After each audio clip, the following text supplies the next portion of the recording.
Hello, everybody. Thank you so much. I'm excited to be here. If you missed the panel this morning, I'll apologize again. I got sick and my voice is in and out. So hopefully it'll last through the next few minutes or 30 minutes or so. Yeah, so as Jen mentioned, I am Sarah. I lead DevRel at Sentry. I'll give you a short intro to Sentry, and then we're going to jump right into basically a demo on how you can debug faster, because what we really want to do as engineers is write code and not spend time searching through logs. So I'm excited to get started with you all today. All right, so here's our quick agenda. The ones in pink are the demo. So we're going to talk a little bit about debuggability and why Sentry monitoring is focusing on being actionable and enabling developers to debug. We're going to jump into our demo application, which is called Empower Plant.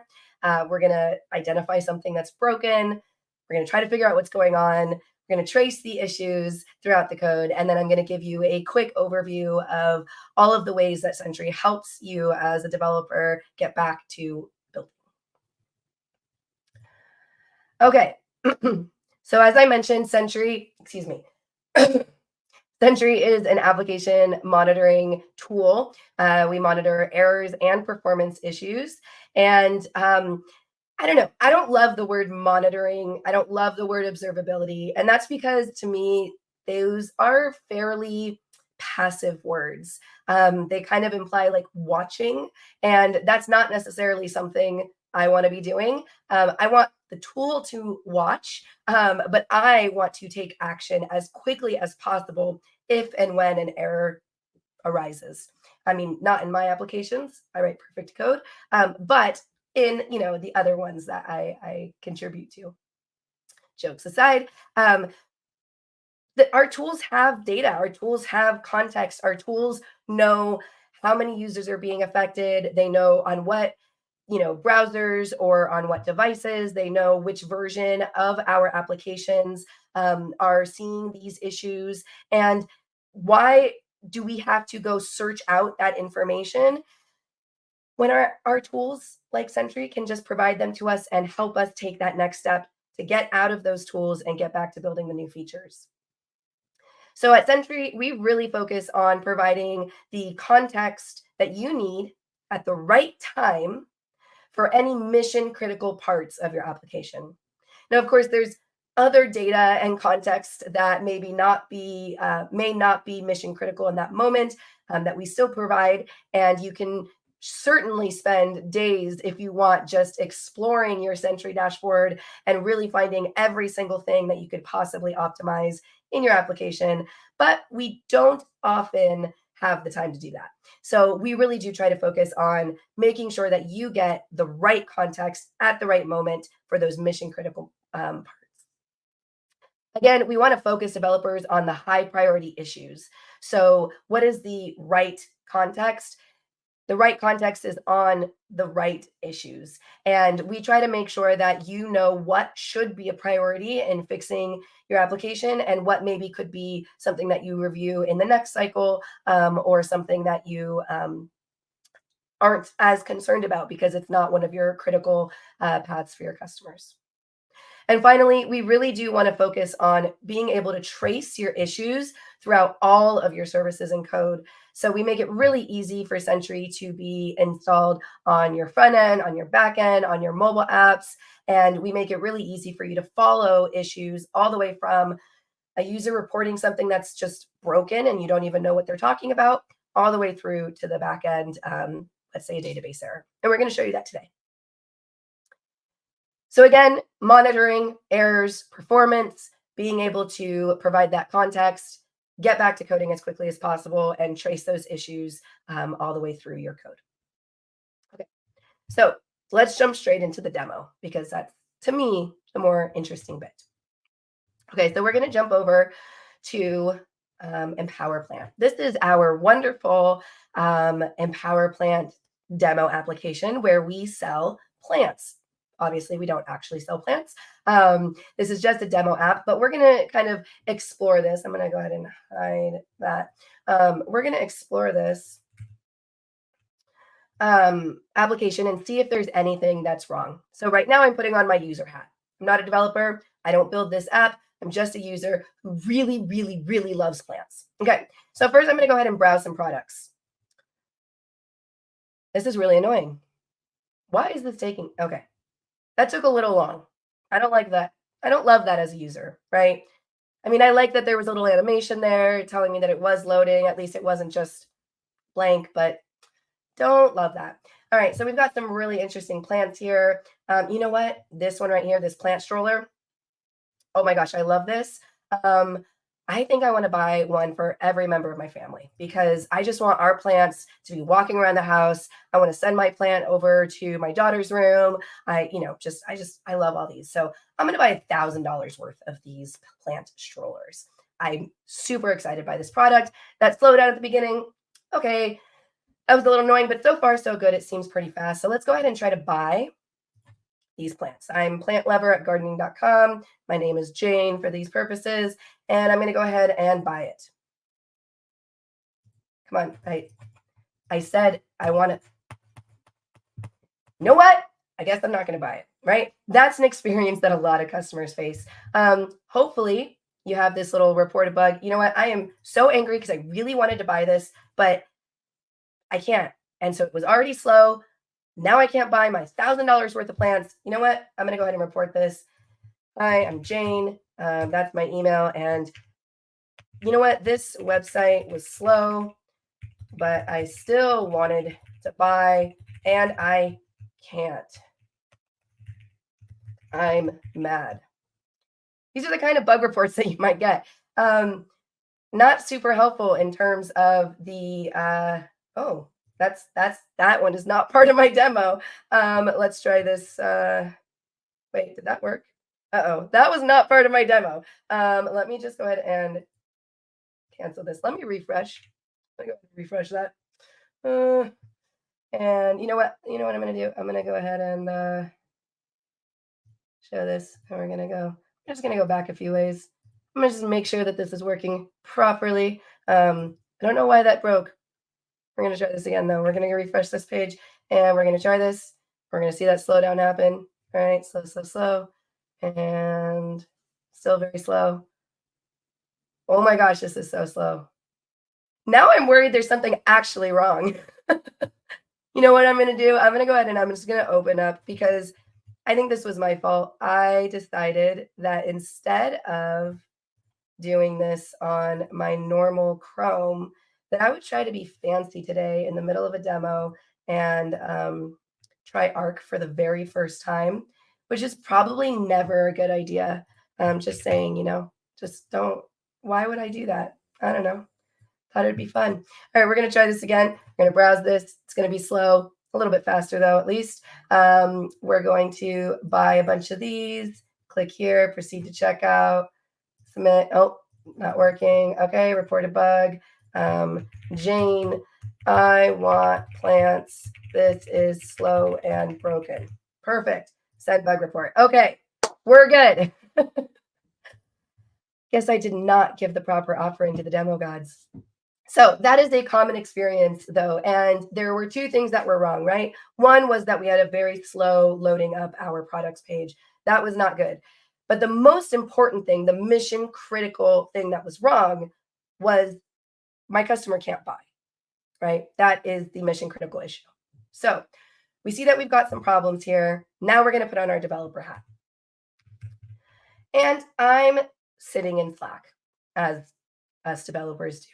And I have set up my alerts with Sentry, and I get these alerts right here telling me that there's things that are going wrong. So, you know, we saw that earlier. There was some feedback here, but I got this user feedback right here. I want plants. This is slow and broken. That's the one we just submitted via the Chrome one. I got to go check out why Arc wasn't working. I'm sure that was my fault. Okay, so this is all the information we have. We're like, oh my gosh, we just got some user feedback. User feedback is actually a widget that Sentry has created to make it really easy for you to integrate that into your websites and get the contextual information linked with user feedback. So you're not getting that user feedback, sent over through some ticketing system, through your customer success team, and then they have to try to send that over to the engineers who maybe don't know which customer this was and what was going on. So we provide you this information directly inside of Slack. We have a number of integrations. You could get this in email, you can get this in Teams, just a number of different ways. We use Slack, so we see this here. In fact, not only do we have this as part of a demo, but I did want to show you that we actually use this for Sentry. So Sentry has the user feedback widget installed, and we get this in our Slack channels, and we have conversations about them directly in Slack. We tag the appropriate product managers or customer success team members or engineers to try to resolve issues as quickly as possible. Yeah, so we partially came to building this because it was something that we knew we wanted. Okay, so we do have this, and you can see here that we've got a lot of information. We have, first of all, a link, which we're going to click into in just a second. We have the message that the user sent, which again is not super useful in just kind of that plain text. We know which environment this was in. This was a production level issue, and so that's important. We can see the user. We can actually assign someone directly here. We even have a suggested person to assign. If there's any notes, any docs, etc. So we're going to hop into this issue right here. And it's, of course, loading on a different window. All right. Let me just adjust this size here. All right, so now we're inside of Sentry. If you haven't seen Sentry before, we've got a menu kind of on the left-hand side there where you can go between all of the different types of information that you might need about your application. But of course, the link from Slack took us directly into the user feedback view. We can see that we've got that same message. We have the user. We have the URL where they were. So we can see this is definitely something that's mission critical. They were on checkout when they submitted this feedback, which means it's something I probably want to pay attention to. We have a linked replay, which we'll jump into in just a minute. And we have some additional information. And we can see here that it's a backend of Flask, that the browser that they were using was Chrome with this specific version.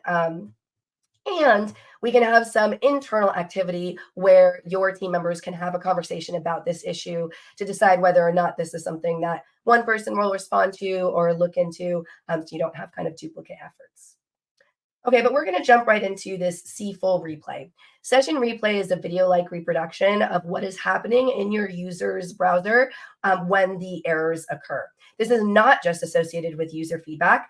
This time I wanted to associate it with that, but if an error is being registered by Sentry, then we will capture a video-like reproduction. I'm going to play this for you. And what I want you to notice is what is being displayed on the screen. So you saw me actually doing this while I was in the Empower Plant demo. So we're just going to watch this right here. So we saw that slow loading page. We scroll down. We're going to go ahead and click, and we're going to add those to the cart. Notice all of those asterisks. We take privacy very seriously. We will automatically, out of the box, obfuscate anything that could be perceived as private information of your users. So anytime where they are putting in information that could be their name or address or email, anytime when there's images, so you saw that those images of the plants weren't there as well, you can de-obfuscate any information that you know does not contain PII, which is personal identifiable information. But we want to take privacy seriously first, and so we automatically obfuscate that.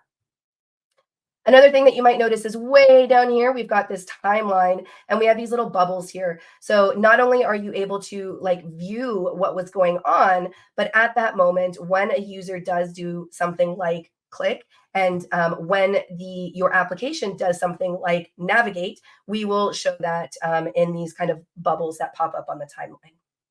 And of course, this bubble right here shows that there was some kind of issue that was registered. So we've got something here, there was a page load, something here, there was a user feedback. Additional information that you'll find on here is we've got we've got breadcrumbs, so what was going on, if there was any issues that kind of showed up. You can see the console, network. We have an errors tab. In this case, there wasn't specifically an error that showed up. And we have a full trace view of what was going on. Okay, so I'm going to show you one from a little bit before because I think I rushed that one a little too quickly. If it wants to load. Okay, so and look, there's that other one that we had from before, but we're going to jump into this one. This user's sad. They didn't know why this wasn't working. This was definitely me 3 hours ago when I was testing this and the demo did work. So we're going to jump into this full replay here. And we're going to slide all the way over here and we're going to see that we have the same issues that are happening on the screen, but this time we have some errors. So we have multiple errors happening here. And one thing that I did want to point out is we have rage clicks and dead clicks. If you haven't heard of rage clicks and dead clicks is basically when there is a component on your site that, or in your application that the user is clicking, but it doesn't do anything. This might be a component that shouldn't do anything, but if a user is clicking that component, maybe it looks like it should do something. So that might be something that you might want to revisit in terms of your user experience. A rage click is when a user is clicking a bunch of times. You know rage clicks. It's when you're like, oh my gosh, I'm so angry. Why is this not working? That's a rage click. And so we detect those as well. We can click into rage clicks and it brings us into our issue view, and our issue view shows us a lot more information about what was going on at the time of this. So it shows us what browsers might be affected, how many times were we detecting that users have rage clicks on these components. So we can see the browsers. It seems to be across Chrome, Safari, and other ones as well. We can see which release it's affecting. So it seems like it's affecting a lot of releases. So this isn't something that happened in the most recent release. We can see that it's exclusively in the production level environment, etc. We can also see that it's affecting 23,000 users. So it might be something that we need to pay attention to. All right, we're going to head back into the replay. And I want to show you quickly this trace view. So this trace view is something that is what brings us down to the other services or from the front end to the back end of our applications. So we can see here that this was actually a front end issue, and we can hop into this particular event and get more information about what was the actual problem that the user was facing in terms of performance. In this case, it seems like we've had an uncompressed asset, and so that's something that we might want to go ahead and resolve. At this point, you can open up a Jira issue, you can open up a GitHub issue, and you can get, again, a bunch of additional information, such as the breadcrumbs, what was happening before and after. We have autofix with our AI solutions. If there's something that we detect that could be fixed easily, we will suggest it for you here. And then a bunch of other things like tags, context, etc. You can actually customize pretty much everything here. Out of the box, Sentry is a couple lines of code in about 5 minutes to set up, and you get all of this pretty much out of the box. But if you want to customize anything, let's say you have a very specific bit of information for your users that you want to make sure you always include, you can add that as additional contexts or as additional tags. All right. One last thing that I want to show you quickly here. We're going to go back into a quick backend issue. And this is one that I did a couple days ago. The one that we just looked at was the front end issue. But over here, not only are we seeing the same kind of slowdowns and inability to check out, but we're seeing that we've got some other types of issues that aren't front end specific. So if we jump into the trace view, we can see that something's taking quite a while. Actually, sorry, that's not the right trace view. We can jump into this n+1 query right here, and we can see that there was specifically an n+1 issue when we're loading up that products page. So the reason why that products page was taking so long to load was because the database has an n+1 issue, which means that we're making multiple calls that we don't need to be making. And so we can not only see something that was happening on the front end, which was captured by that replay, but we get all of the information of where that call went to and where it slowed down, all the way down to the back end. We can see what the spans were. We can get the replay again, and we can see specifically the queries right here that were likely causing the issue. That was slightly chaotic because of me deciding to use Arc at the last moment. But that was just kind of a quick overview of everything that you get with Sentry, all the way from you have no clue what a user was just saying, they're just saying it's broken, to being able to identify that there might be an uncompressed asset, that you might have an N+1 issue, and being able to assign them to your engineering team, create GitHub issues, create Jira issues, basically whatever integration that you want to use for that. Okay, so that was our quick overview. I want to jump right back into the slides here and quickly just go over a couple of other ways that we want to try to help developers get back into writing code and not just spending all their time inside of dashboards.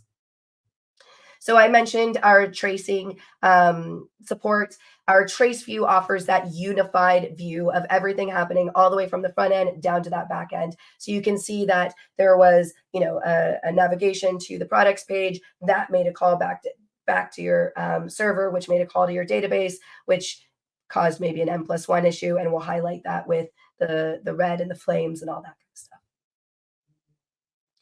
From that trace view, you can click around and you can go to the various issues that your application might be facing. So it allows you to get the entire context of everything happening within your app without ever having to leave.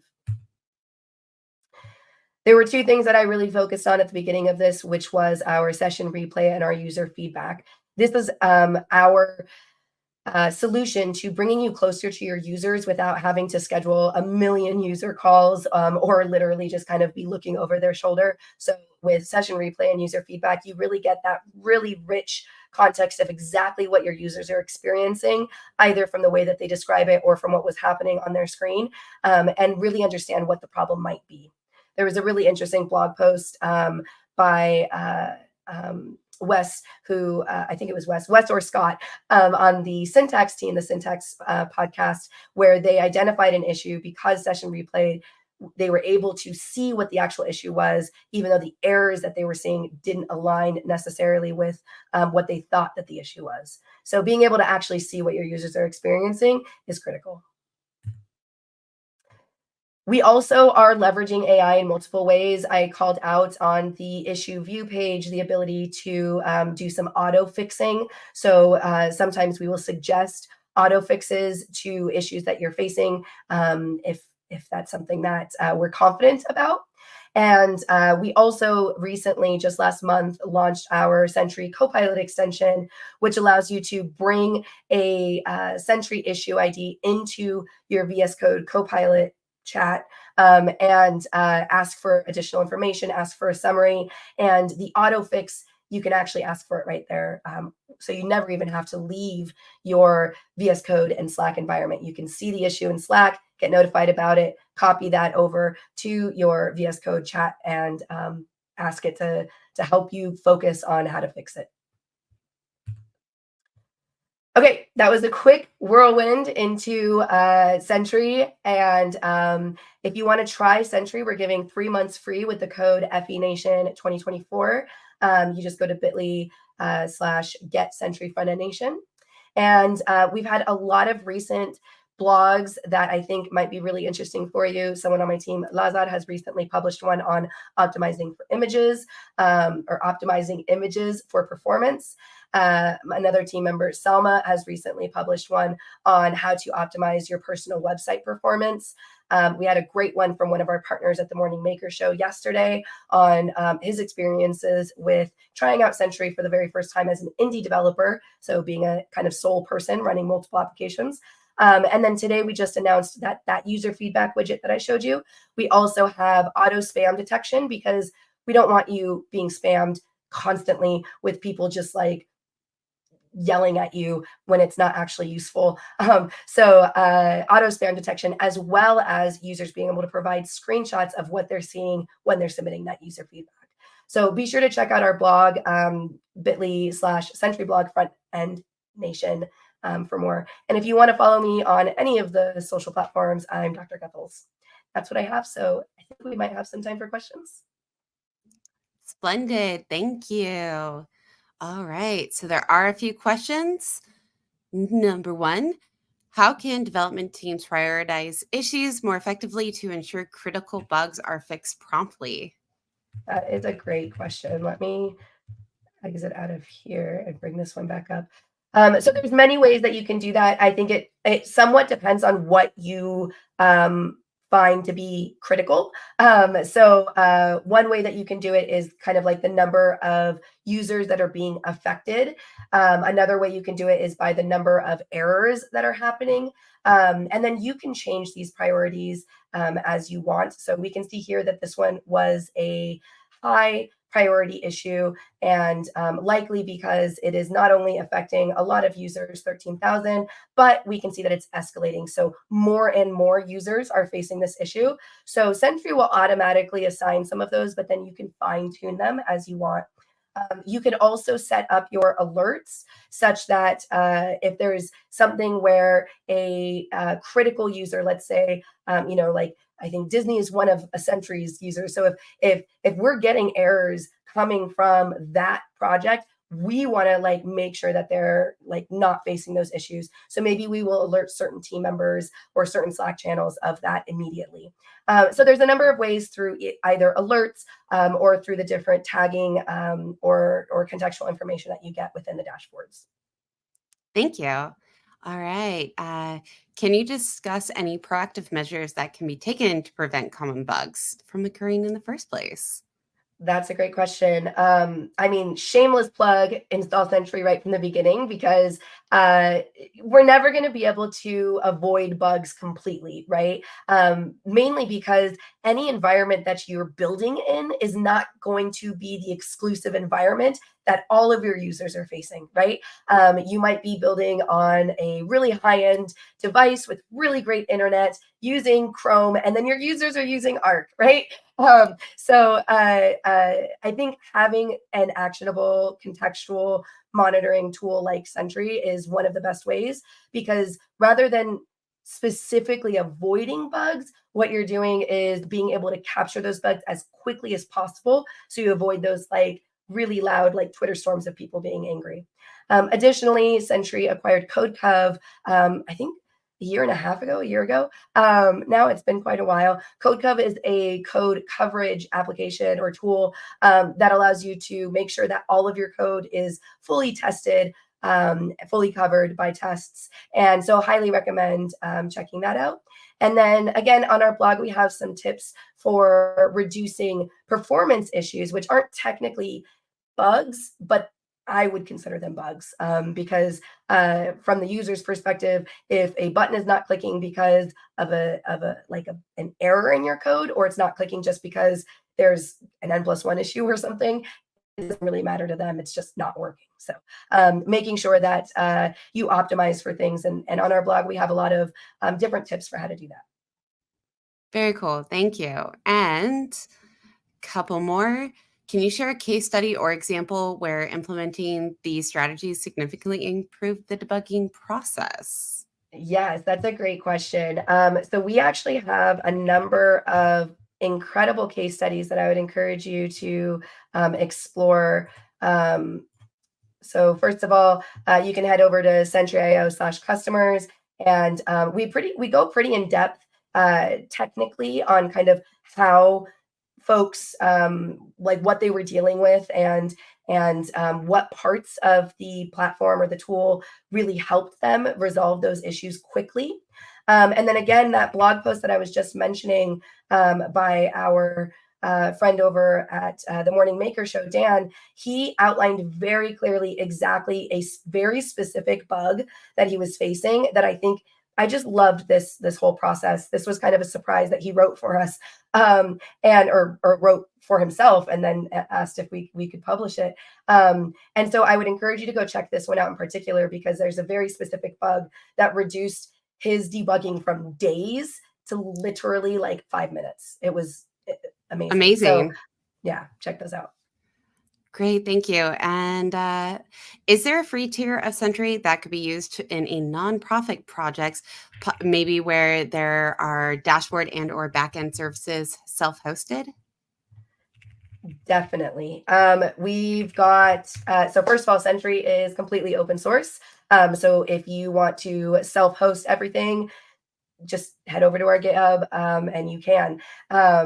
We also have a free developer tier. So this is probably, this is technically for those solo developers. The team tier, though, is fairly cheap in terms of other tools that I've seen. And you can always reach out to our team here. We do have this like contact sales button here for kind of like large needs. But if you start it up and you kind of ask them what, or explain to them what your needs are, I'm sure they can let you know what might be available. You can see that like things like user feedback, distributed tracing, all of these are just out of the box available to you. But yes, so you can run self-hosted completely if you want, because we are open source. You can use the developer tier if you are one person. And then we have some other tiers like the team tier that is a little bit bigger than the developer tier, but fairly affordable. I understand nonprofits have $0 though, so oftentimes. All right, last question.